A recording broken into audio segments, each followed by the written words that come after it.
Welcome back to Past, Present, and Politics. Today we're going to start off by talking about one of the largest ethnic cleansings in history that you probably didn't know happened. One that the United States government not only allowed to let happen, but we formally agreed to it.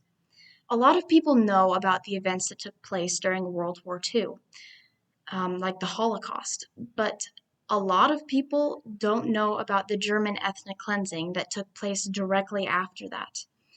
Directly after the war, around 12 million Germans were ethnically cleansed. And the worst part is most of them had nothing to do with the Nazis. They had no connection to them, and some of them were even punished for the simple crime of speaking German. Um, in the first few days after the war, Stalin took over Berlin, and his soldiers were allowed to do whatever they wanted to the Germans. And as a result, people were driven out of their homes were burned down, and over 2 million women and children were raped. And Berlin wasn't the worst of it. Czechoslovakia was the worst when it came to ethnic cleansing. The Czechoslovakian government were particularly cruel to Germans, to ethnic Germans, and so were its citizens. Um, people would uh, People would carve swastikas into the skin of ethnic Germans, and then they would rub salt into the wounds. They would also line them up in the streets and shoot them. There was one video that a man took where there were these Germans that were being lined up and shot, and once they were shot, a car would come by and drive over their legs. And these Germans weren't just Nazis, like they were women and children. And some of them you could see in the video that they were praying before they were killed. And they also would set up these prison camps that they put Germans in, and they would torture them, oftentimes to death. And the people in these prisons, some of them were as young as 6 years old. So they would put children in these camps. And I don't know what children could have possibly done to deserve that. One man, Peter Kelch, or Kletch, however you pronounce his name, who witnessed the German ethnic cleansing, he opposed the Nazis, and he was still punished because he was German. And he witnessed his friends being shot and whipped, some of them which were 12 to 15 years old. And in just 5 days, 2,000 Germans were murdered in one prison camp. And it wasn't just Berlin and Czechoslovakia where this happened. In Poland, they reused concentration camps to incarcerate Germans, and a lot of them were women and children, and they would torture them to death. And by the end of this, 60,000 deaths were recorded in Poland. And as Germans were being forced out of their homes, around 25,000 children lost their parents. And I could go on and on about this. By the end of it, 12 million Germans were ethnically cleansed. Um, but the most disturbing thing to me is that Winston Churchill and FDR and Joseph Stalin got together and discussed this. They are the ones who got together for a conference called the Yalta Conference in February of 1945, and they agreed to the ethnic cleansing of the Germans. The so-called man who saved Europe, Winston Churchill, is the one who suggested that European countries expel the Germans. And so it's no shock that we're not taught about this because our government was in part responsible for it. And so that's why I think it's so important to learn about these things, because once we start learning real history, we realize that we were not taught the full truth and that the winners are the ones who write history. And so when terrible things like this happen, we often don't know about them because we were in part responsible for them. And a lot of this information I got from a documentary called 1945, The Savage Peace. It's a BBC documentary, and I highly suggest that anyone who wants to learn more about this watch it because it's something that we should learn a lot. We should know a lot more about, but we don't.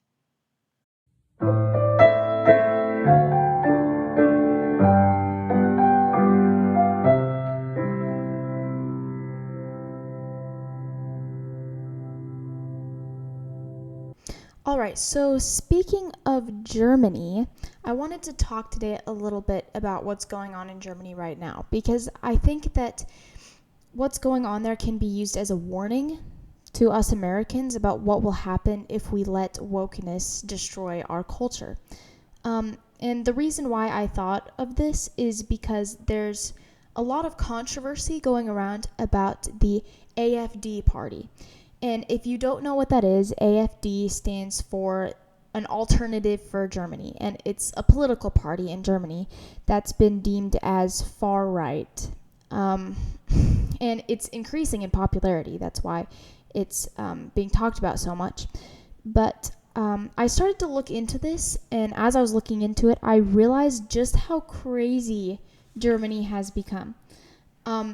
The German intelligence has labeled the AFD party as an extremist group, and I tried looking into why this would be, because the AFD party, it's also been labeled as anti-Semitic by the ADL, like an anti-Semitic extremist group, and it's also been there's been attempts to ban at the party. So I looked into this because I was confused on why would it be so important to ban this, and I had a hard time finding anything extreme or far right about this group. It's just a party that thinks that Germans should be proud to be German. They should be patriotic, because it's so discouraged to be patriotic in Germany because of the Nazis, which is ridiculous that such a small period of time would dictate how you should feel about the country you live in. So it's stupid that Germans are not allowed to be patriotic. And the more I looked into it, this party isn't even that far right. Like, the co-chairwoman is a lady named Alice Vidal, and she's lesbian and supports Israel. So that does not sound far right to me at all. And another thing I noticed is that Germany could care less about freedom of speech. Or they couldn't care less about freedom of speech. The AFD party has been fined twice for using the slogan Alles für Deutschland, or everything for Germany, because of its association with the Nazis. But the slogan is used as a representation of their Germany first ideas, their Germany first stance. And the term Deutschland über alles, I probably butchered that, but it means Germany above everything. That term has been banned, even though it was in Germany's national anthem long before the Nazis even came to power. And so now they've adopted a third stanza that's more about unity and inclusiveness. So the more woke that Germany becomes, the more their culture just disappears. Like, everything is considered associated with the Nazis now, just because the Nazis used it, even though, like, even some things that existed long before the Nazis, like the national anthem. How could that possibly be anti-Semitic if it's just made to be a patriotic song about Germany? Like, Germany's not even allowed to be patriotic now. And there's other songs. There's like songs and sayings that people are not allowed to use because they're associated with the Nazis. Like, for example, a lot of people know about the song Erica. It's considered a Nazi song, even though just because the Nazis sang it. Like, even though it's about a girl named Erica. Like, it's a romance song. It has nothing to do with the Nazis, but it's now considered like a Nazi song. So it's just very, very strange and very sad that Germany has come to this, because Germany used to be such a good country, and the more it spirals down into this wokeness, the more they don't have a culture. Like, Germans should be allowed to have a culture. Just because one bad thing happened in their history doesn't mean they don't get a culture. Because guess what?